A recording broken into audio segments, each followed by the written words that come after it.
계속해서 철로 역정을 살펴보기를 원합니다. 지난주에 추수감사주일에 감사에 대해서 살펴보았고 다시 돌아와서 철로 역정을 살펴보는데, 이 철로 역정은 믿음의 사람이 구원을 받고 천국까지 가는 여정에 어떤 시험을 만나고 어떤 어려움을 만나는가, 그리고 그 시험과 어려움 속에서 우리가 어떻게 그것을 극복해야 되는가를 아주 재미있는 스토리, 이야기로서 우리에게 설명함으로 주는 영적인 교훈이죠. 오늘 철로 역정 중에 함께 나누고 싶은 부분은 이 부분입니다. 한번 들어보시길 바랍니다. 이제 크리스찬이 순례길을 떠나게 되죠. 그런 중에 바알세불의 화살을 피해서 호이라는 집에 들어가서 잠시 쉼을 얻습니다. 호이라는 집에 들어가서 사단 마귀의 이 정죄를 피하고 거기서 안식을 취하면서 다시 한번 영적인 재충전을 하죠. 그때 그 집의 주인이었던 호이라는 사람이 크리스찬에게 이야기합니다. 잠시 이제 순례의 길을 떠나게 될 텐데 저 길로 가십시오. 저 길로 가다 보면 머지않아서 해석자라는 집이 나올 것입니다. 그 해석자의 집에 도착하면 문을 두드리세요. 그러면 해석자라는 사람이 나와서 당신이 앞으로 가야 할 신앙의 순례의 길에 어떠한 은혜가 필요한지 영적인 지혜를 당신에게 제공할 것입니다. 자, 이 말을 듣고 이제 순례자는 길을 떠나게 됩니다. 그래서 호이라는 사람이 가르쳐준 방향으로 계속 좁은 길을 향해서 천성문을 향해서 걸어가죠.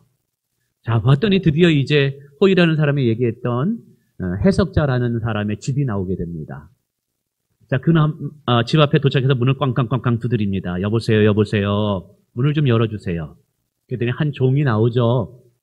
종이 순례자에게 묻습니다. 당신이 누구십니까? 당신은 무엇 때문에 여기 왔습니까? 예, 저는 천국까지 가는 여행을 떠나는 순례자입니다. 호이라는 사람이 당신의 집에 오면 천국까지 가는 중요한 정보를, 아주 유익한 정보를 준다고 해서 들렸습니다. 그러자, 그래요? 제가 주인님을 모시고 오겠습니다. 그러자 잠시 후에 어떤 기품 있는 사람이 나오는 거예요. 보니까 그 사람이 해석자라는 사람입니다. 그 사람이 이 순례자를 반갑게 맞이하죠. 그래서 양식도 주고 다시 한번 기력을 회복하게 만듭니다. 근데 이 해석자의 집에는 여러 방들이 있었어요. 그러면서 이 방들을 구경시켜줍니다. 그 방 안에는 보통 그림이 크게 그려져 있었죠. 그러면서 이 그림이 무엇인가를 설명해 줍니다. 근데 이 그림에 대한 설명이 아주 중요해요. 이것은 오늘 저와 여러분이 천국까지 가는 여정 속에서 정말 필요한 영적인 매뉴얼이라고 얘기할까요? 영적인 중요한 지혜를 주는 아주 하나님의 은혜를 상징합니다. 그러면서 이제 첫 번째 방에 들어갔어요. 그랬더니 커다란 그림이 액자에 그려져 있는 거예요. 아마 그림이 한번 저만하겠죠? 환영합니다. 저 정도 크기에. 봤더니 기품 있고 아주 경건한 사람이 오른손에는 귀한 책, 이 세상에서 가장 귀한 책이라는 책을 딱 짚고 있고, 그 그림 속의 사람은 눈이 하늘을 향해서 이렇게 바라보고 있는 거예요. 그리고 머리에는 금면류관이 쓰여져 있고 입술에는 진리의 말씀이라는 글자가 새겨져 있는 거예요. 그리고 그는 세상을 등지고 있어요. 화려하고 사치스러운 세상을 등지고 이렇게 앞을 바라보고 있는 거예요. 자, 이 모습을 본 순례자가 궁금했습니다. 도대체 이 그림은 뭘 상징하는 것입니까? 라고 이야기하자 쭉 몇 가지를 설명합니다. 그래서 오늘 제가 여러분에게 나누고 싶은 것은 크게 두 가지 주제입니다. 하나는 철로 역정에 나오는 이 순례자가 도대체 누구냐? 순례자가 여러 가지를 설명하는데 이것은 무엇을 설명하느냐라는 거고요. 두 번째, 첫 번째 방에서 보았던 그 그림이 상징하는 것은 무엇이냐라는 것이죠. 자, 첫 번째, 순례자가 해석자가 누구냐라는 것이죠. 자, 이 순례자가 해석자의 집에 들어갔습니다. 이름이 독특하네요. 해석자.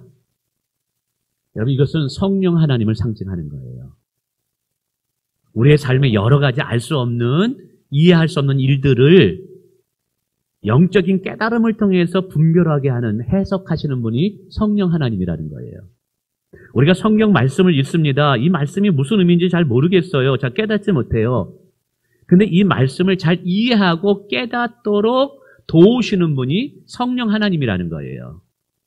그래서 오늘 우리가 천국까지 가는 순례의 길에서 누구의 도움이 가장 절실하게 필요하냐면 성령 하나님의 도우심이 중요하게 필요하다는 것을 우리에게 가르쳐주는 것입니다. 이걸 신학적인 용어로 좀 고상하게 성령의 조명이다라고 말합니다. 우리가 조명기가 있잖아요. 조명기. 이렇게 공부하다 보면 이렇게 조명을 비춰줍니다. 지금도 저렇게 조명을 비춰주죠. 조명을 비춰주는 것은 어두운 부분을 환하게 밝게 비춰줘가지고 무엇이 어디에 있는지를 알게 하는 역할이 조명기예요. 우리가 성경을 읽는데 도대체 성령이 뭘 얘기하는지 잘 이해할 수가 없어요. 잘 깨달을 수 없어요. 내 삶에 여러 가지 문제가 일어나는데 이게 왜 문제가 일어나는지, 왜 내게 고난이 일어나는지, 왜가 내 여기에서 힘든 상황을 내가 만나게 됐는지 잘 이해를 못해요. 이해를 못하니까 답답하고 더 힘든 거예요.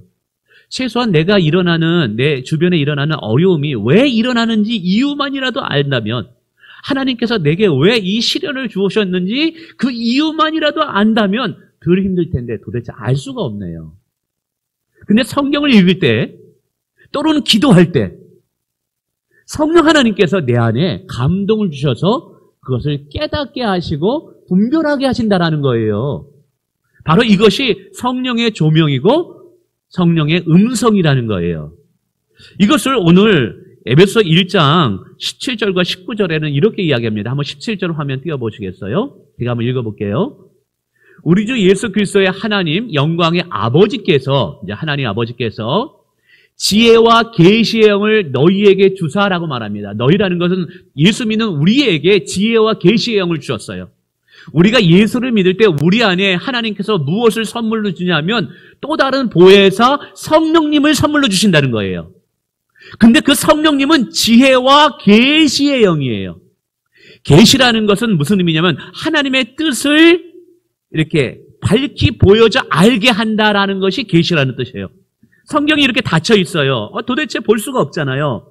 근데 이거를 펼쳐서 이 의미와 뜻을 알게 하신다라는 것이 계시라는 뜻이에요. 그래서 우리가 읽은 이 17절에 뭐라 그러면 성령이 우리 가운데 오면 너희가 하나님을 알게 하시고 라고 말합니다. 하나님을 우리가 어떻게 알아요? 성령을 통해서 알게 되는 거예요. 우리가 예수님을 어떻게 알 수 있어요? 성령을 통해서 알게 되는 거예요. 여러분, 예수님 본 적 없잖아요. 여러분, 하나님은 영이기 때문에 우리의 육의 눈으로는 볼 수 없어요. 근데 어떻게 믿죠? 어떻게 확신하죠? 이것은 내 안에 성령을 통해서 하나님을 볼 수 있다라는 사실이에요. 할렐루야. 예. 우리 18절에 보니 이렇게 말씀했습니다. 너희의 마음의 눈을 밝히사 그의 부르심의 소망이 무엇이며 성도의 안에서 그의 기업의 영광의 풍성이 무엇이며 너희의 마음의 눈을 밝히사라고 말합니다. 우리에게는 두 가지 눈이 있다라는 거예요. 하나는 육의 눈이라는 것이 있고 하나는 마음의 눈이 있다는, 이 마음의 눈을 우리는 믿음의 눈이라고 얘기하고 영의 눈이라고 이야기해요. 이 육의 눈은 보여지는 사물을 볼 수 있습니다. 보여지는 현상을 보는 거예요. 근데 성령께서 우리 가운데 오시면 이게 성령의 조명이에요. 성령의 감동이에요. 성령의 깨달음이에요. 그러면 우리의 마음의 눈이 열려져요. 영의 눈이 열려져서 보이지 않는 하나님이 볼 수 있다라는 거예요. 보이지 않는 하나님의 계획이 믿음을 통해서 보게 되더라는 거예요. 고난과 시련이 왜 내게 다가왔는지 이유를 알지 못해요. 그런데 성령 하나님이 내게 오게 되면 아, 그렇구나. 나를 더 단련시키고 나의 믿음을 정금과 같이 나오게 하기 위해서, 나를 쓰시기 위해서 내게 시련이라는 것을 주시는구나. 이런 영적인 깨달음이 내게 부딪혀 온다라는 거예요. 여러분, 이것이 뭐예요? 성령의 조명이라는 거예요. 우리가 다니엘 기도회를 21일 동안 했습니다. 이 다니엘 기도의 특징은 목사님들이 나오지 않아요. 간증자로. 대부분 평신도들이에요. 근데 그분들의 영성이 얼마나 목사님 그 이상입니다. 근데 감사한 것은 우리에게 공감대를 형성하는 것은 세상적으로 출세하고 성공한 사람들이 나오는 게 아니에요. 지금 항암 투여를 87회 하는 분들, 어릴 때 성폭력을 당하고 심지어는 아버지에게까지 성폭력을 당한 그런 사람들이 어떻게 그 믿음을 통해서 그것을 극복해냈는가, 그런 이야기라 이 말이에요. 그 보면서 야, 저렇게 정말 힘들게 살아가는 거야. 내가 당하는 어려움은 어려움도 아니구만 이거. 이런 걸 깨달아요. 근데 그분들이 간증할 때 너무 기뻐하더라는 거예요. 지금도 언제 죽을지 몰라요.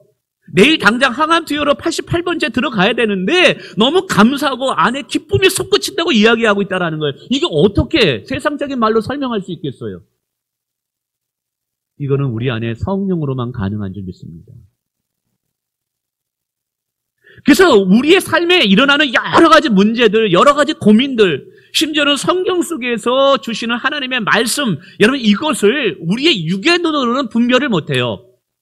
성령의 힘으로만, 성령의 도우심으로만 깨달아야 돼요. 그래서 말씀을 똑같이 읽어도 어떤 사람은 맹숭맹숭해요. 근데 성령을 통해서 말씀이 내게 부딪히면 그 말씀이 살아있는 능력의 말씀, 내게 주시는 레마의 말씀으로 들려지더라는 거예요. 저도 처음에 신학교를 가게 된 이유 중에 하나가 하나님의 부르심 때문에 그런 거죠. 근데 부르심이 저에게는 물론 이제 하나님께서 감동을 주시고 했지만 결정적인 부르심은 그때가 91년 여름이었던 것 같아요. 무더운 여름. 정말 찌는 더위. 청년부 예배를 드리는데 점심 식사 이후에 예배를 드렸기 때문에 청년들이 맛있게 식사를 하고 앉아서 설교를 듣는데 우리 목사님의 설교는 되게 느렸습니다. 정말 느렸습니다. 톤도 똑같은 저음입니다. 그러면 청년들이 아침부터 일찍 주일학교 섬기고 뭐 성가대 하고 그러다가 이제 또 청년들이니까 토요일 날 뭐 친구들 만나고 그랬겠죠. 잠도 제대로 못 잤겠죠. 거기다가 맛있는 점심까지 먹었으니까 따뜻하고 앉아서 더 뭐 하겠어요. 다 조는 거예요. 다 조는 거예요. 여러분 오늘 여러분 설교할 때 졸지 않아 주셔서 감사합니다. 이게 다 조는 거예요. 제가 이렇게 보니까 다 졸아요. 그런데도 목사님은 굳건히 사명을 가지고 설교를 하시는 거예요, 이게. 그래가지고, 좀 들어주시지, 들어주지 하면서 옆에 축 칩니다. 근데도 저도 막 졸렸더라고요, 이게. 피곤하고. 근데 이사야 6장의 말씀, 그 말씀을 설교도 안 하고 그냥 읽어갔어요. 이사야를 향해서 하나님 말씀하셔요. 누가 나를 위해서 가고, 내가 누구를 보내고. 그래서 이사야 말합니다. 주님, 제가 여기 있습니다. 저를 보내주소서. 근데 이 말씀이 듣는데 다른 사람은 다 졸고 있는데 그때 성령께서 제 안에 강력하게 조명하셔서 하나님의 말씀으로 들려지게 되더군요. 이 말씀이 제게는 청천벽력과 같이 천둥과 같이 들려졌어요. 이 말씀을 듣는데 진짜 하나님이, 목사님이 있는 것이 아니라 하나님이 내 귓가에 진짜 말씀하시는 것처럼 들려지는 거예요.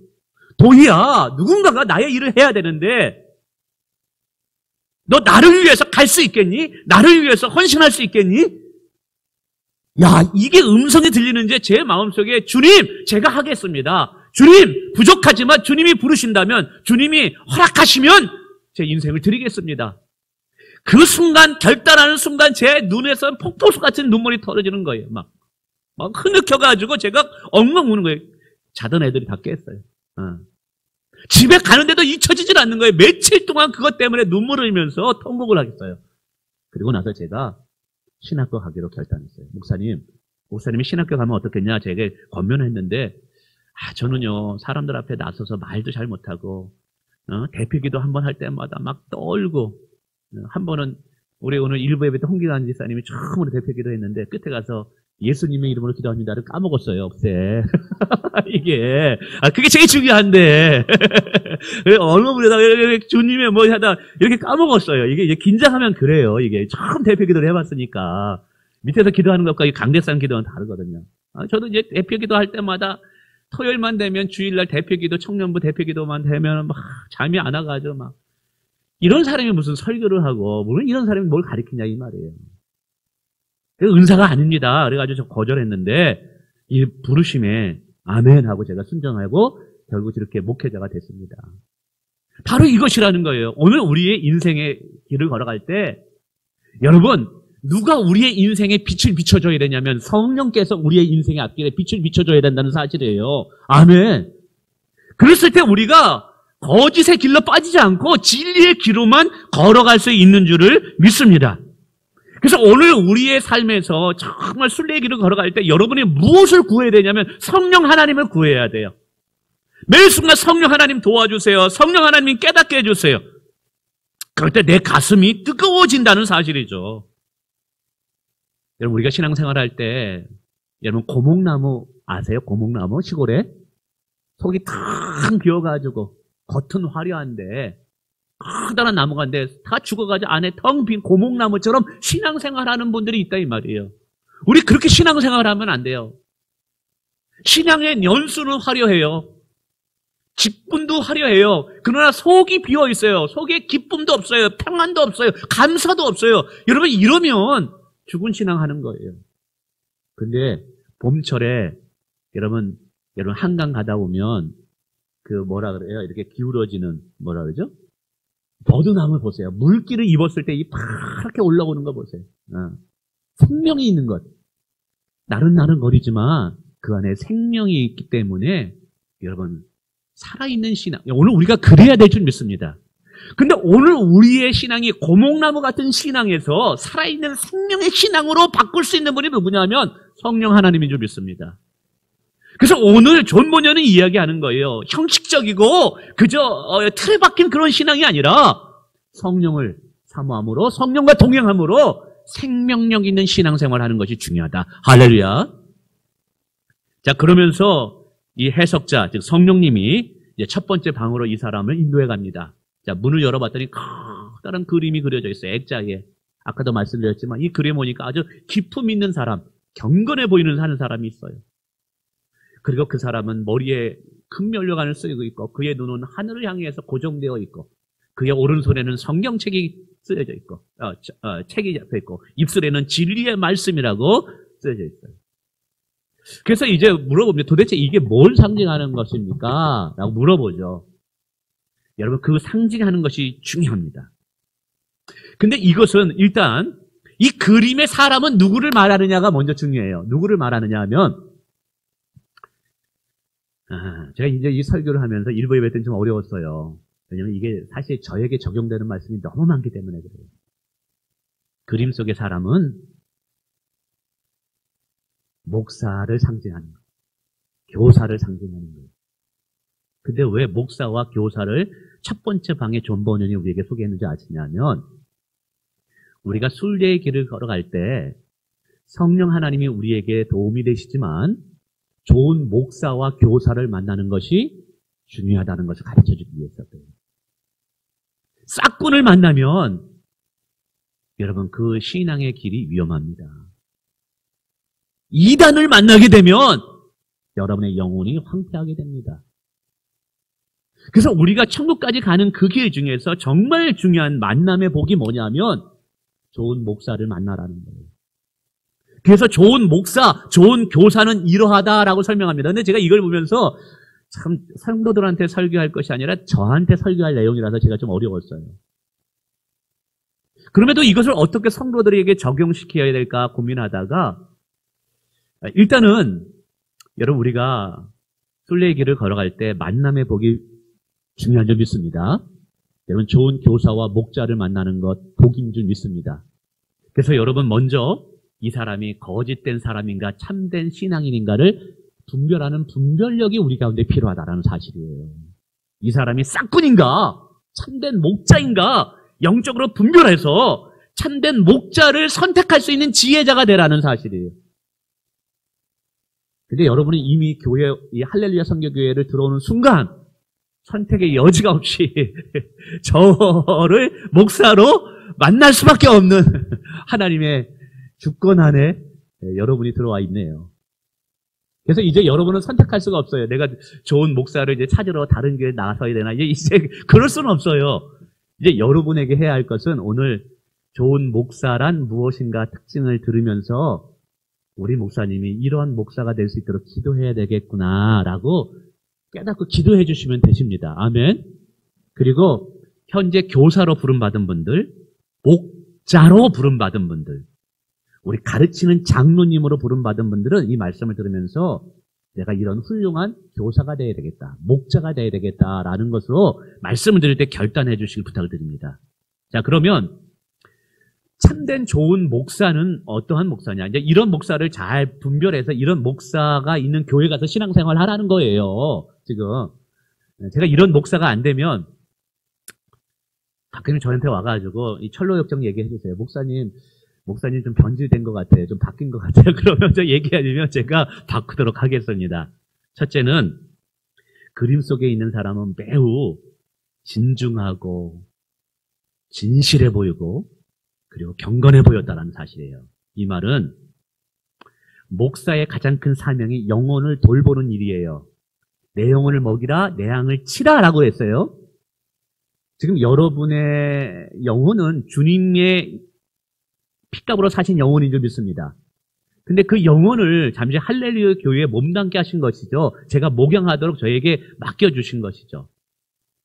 그래서 이 사람이 기품이 있고 진지하다는 것은 목사가, 교사가 영혼을 돌보고 영혼을 책임지는 일을 가장 귀한 일로 생각하면서 사역을 해야 된다는 거예요. 목사는 양떼들을 돌보는 일이 사이드 잡이 아닌 거예요. 양떼들을 돌보고 일이 늑대로부터 양떼를 보호하는 일을 위해서 생명을 거는 일로 하라는 거예요.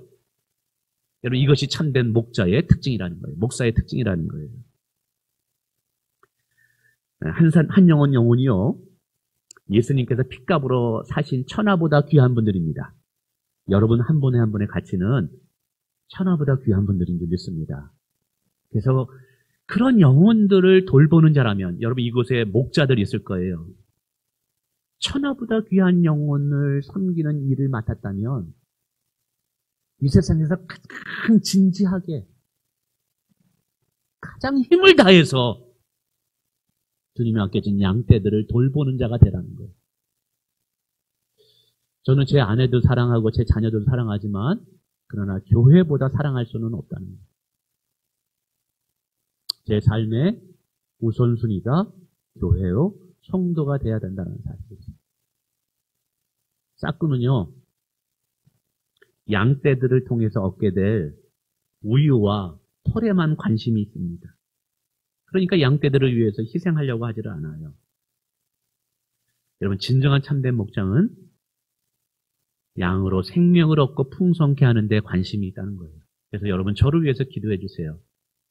성도들을 대할 때 외모로 판단하지 않도록 돈 많은 사람에게 비굴하게 대하고 힘없는 사람을 함부로 대하는 그러한 속물인 목사 되지 않도록 한 영혼을 천하보다 귀하게 여길 수 있는 목사가 될 수 있도록 여러분 기도해 주시기 부탁을 드리겠습니다.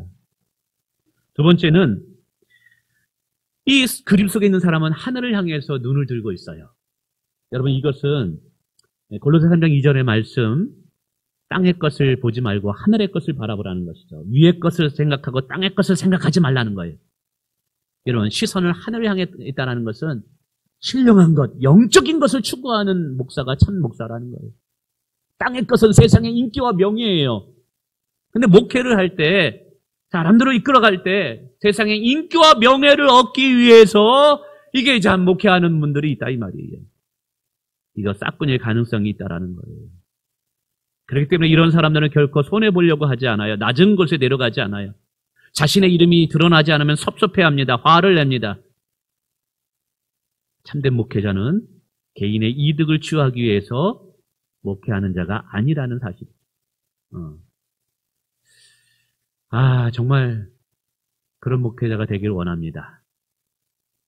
성도들을 나의 야망을 이루기 위해서 이용하고 교회의 사이즈 크기를 불리는 것이 내가 얼마나 목회를 잘하는 것을 자랑하기 위해서 열심을 내는 그런 목회자가 아니라 정말 주님만 바라보면서 목회하는 목회자가 될 수 있도록 여러분 기도해 주시길 바랍니다. 네. 할렐루야. 예.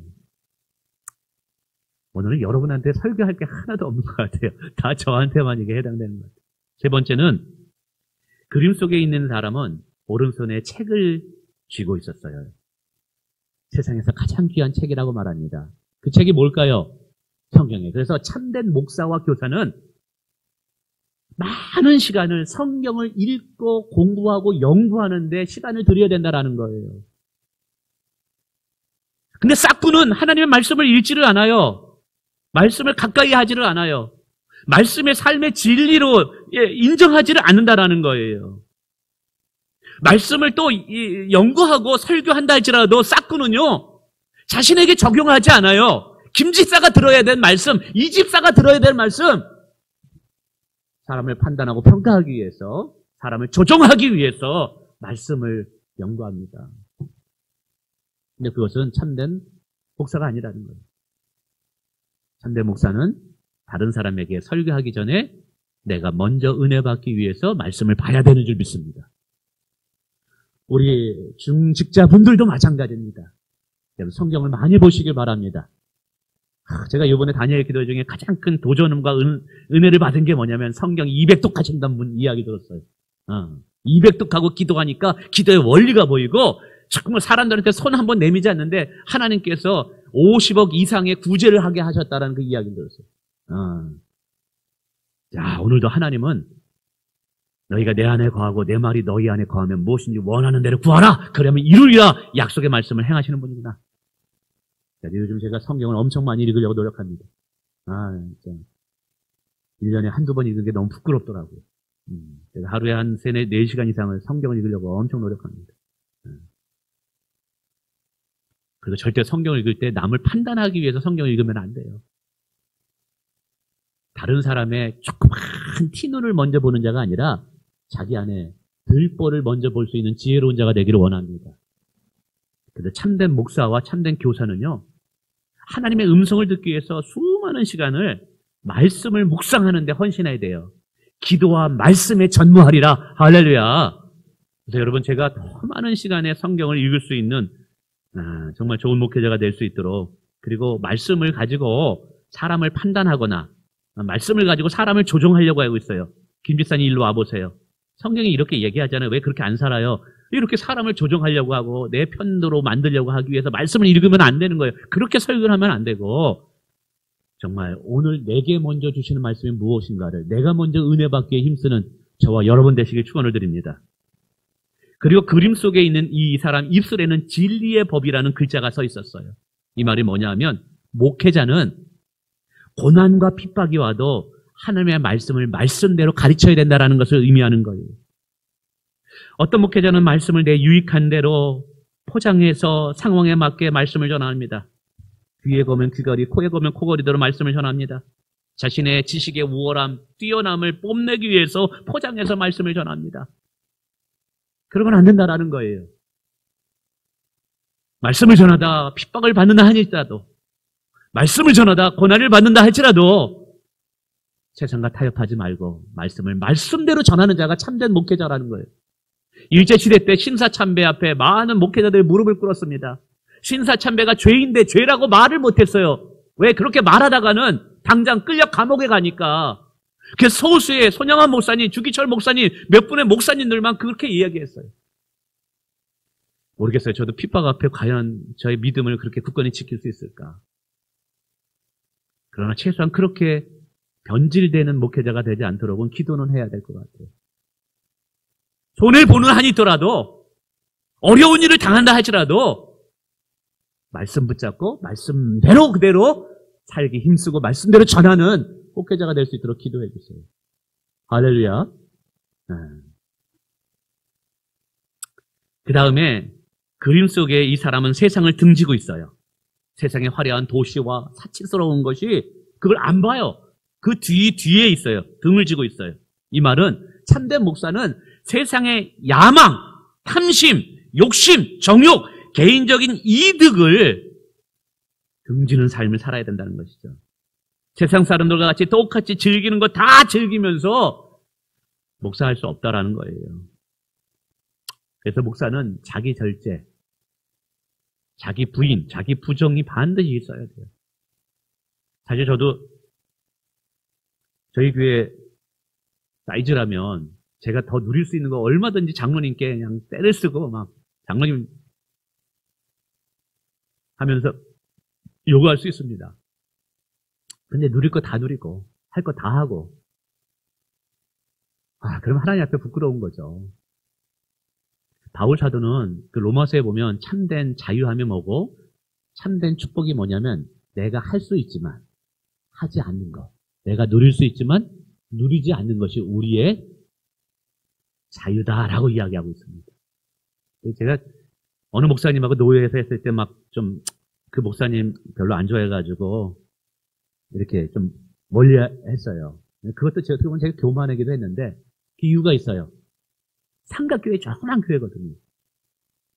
정말 좋아요. 성도 몇 명 안 돼요. 근데 이제 자동차 그랜저를 뽑았는데 이게 뽑다가 한 1, 2년 다니다가 마음에 안 든다고 이제 이번에 빵꾸 하나 다고 미국 자동차로 바꿔달라 그래가지고 그냥 장로님은 돈이 없습니다. 그러니까 막 해가지고 결국 그걸 바꾸고 오셨다 그러면서 자랑을 하시는 거예요. 그래가지고 속으로 아이고 이게 참 틀어져 그러더니 아니라 그러니까 한 달 지난 다음에 한숨 슉 쉬면서 무슨 일이 있어요 했더니 그 장로님이 교회를 떠났대요. 그래가지고 그거 보면서 목사님 근데 제가보다 나이가 많기 때문에 제가 뭐라고 말을 못하고 막 그러면서 참 안타까웠습니다. 그런 생각이 들더라고요. 목사가 한 번 죽으면 교회가 사는구나. 목사가 2번 죽으면 정말 예수님이 사는구나. 이런 마음이 변질되지 않도록 기도해 주시기 바랍니다. 근데 저는 교회를 정말 사랑하거든요. 정말 교회를 사랑하고 주님을 사랑하고 세상의 성공과 화려함을 위해서 목회하는 건 아니니까요. 주의 영광을 위해서 끝까지 좁은 길을 갈 수 있기를 여러분 기도해 주시기 부탁을 드리겠습니다. 아멘. 그리고 마지막으로 이제 그 사람 머리에 황금의 면류관이 쓰여져 있었어요. 이건 뭐냐면 이 땅에서 보상을 기대하면서 사역하는 게 아니라는 거예요. 물론 우리가 최선을 다해서 충성하고 헌신할 때 하나님께서는 복을 주셔요. 제가 이제 단위의 기도를 통해서 요즘 은혜 받으면 감사의 기를 씁니다. 우리 또 어느 권사님이 또 열심히 쓰는데 저도 이제 감사의 기를 쓰고 있거든요. 단위의 기도를 어제 끝나고 나서 그 영감이 그게 이제 성령의 깨달음이고 은혜죠. 이것을 또 이게 식어질까봐 바로 책상 앞에 서가지고 감사의 기를 쫙 썼어요. 일단 한 시간을 넘게 쓴 것 같아요. 이제 보니까 여러 추억들이 나는 거예요. 그 중에 하나가 우리 문일환 집사님도 떠오르더라고요. 정말 교회 왔을 때 힘들고 가난하고 한 사람 얘기해서 죄송합니다만 미국 지층에서 소영성도 아팠을 때 그때 뭐 병원비도 부족해가지고 뭐 여러 가지가 있어가지고 교회에서도 때로는 구제도 하고 있는데 근데 지금 타협하지 않고 믿음 생활하고 누가 뭐래도 어리석어 보여도 이렇게 하니까 참 하나님께서 복을 주셨구나라는 생각이 들더라고요. 제가 이제 헌금하시는 분들 다 한 번 한 번 보면서 축복기도 하고 있거든요. 보면서.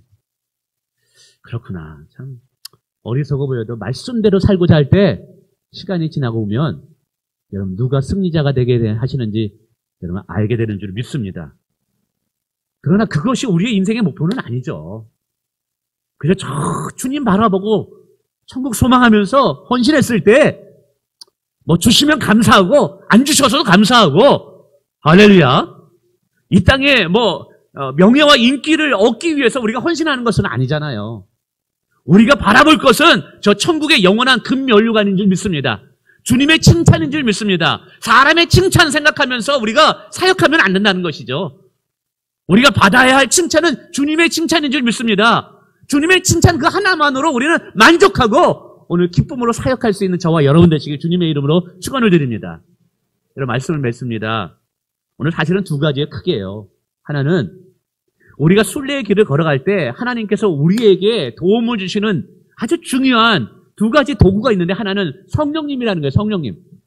그래서 매번 성령의 조명, 성령의 감동. 근데 이 성령의 감동은 여러분 직관과는 달라요. 직관이 뭐냐면 스쳐 지나가는 생각. 여러분 이건 달라요. 기도와 깊은 기도. 많은 시간에 성경을 읽을 때 그 속에 성령께서 주시는 깨달음, 성령께서 주시는 놀라운 지혜, 여러분 이것이 성령의 조명이에요. 여러분 이대로 사는 거예요. 그래서 저는 성령의 조명을 받으면요, 이걸 기록해 놓습니다. 그리고 기록해 놓고 이걸 계속 반복적으로 또 기도합니다. 예.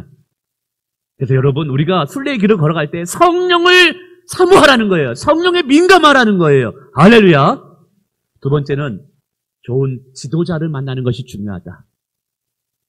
근데 이미 여러분은 교회 안에 지도자를 만났으니까 어떻게 할 수가 없네요. 다른 교회 가지 않는 한. 대신에 아까도 말씀드렸지, 제가 영적으로 타락한 목회자가 되지 않고 오직 주님만 바라보면서 정말 교회와 성도를 사랑하는 목회자가 될 수 있도록 끊임없이 기도해 주시고, 그리고 목자로 부름받은 분들, 교사와 우리 장로님, 권사님 부름받은 분들은 우리 자신이 가르치는 자인 걸 깨닫고 정말 이런 품위 있는 직분자가 되기를 원합니다. 교회를 사랑하는 직분자가 되기를 원합니다. 성경을 많이 읽으시는 직분자가 되기를 원합니다. 그리고 여러분 이 땅의 것이 아니라 저 영원한 나라를 바라보고 신령한 것을 바라보는 여러분 직분자가 되기를 원합니다.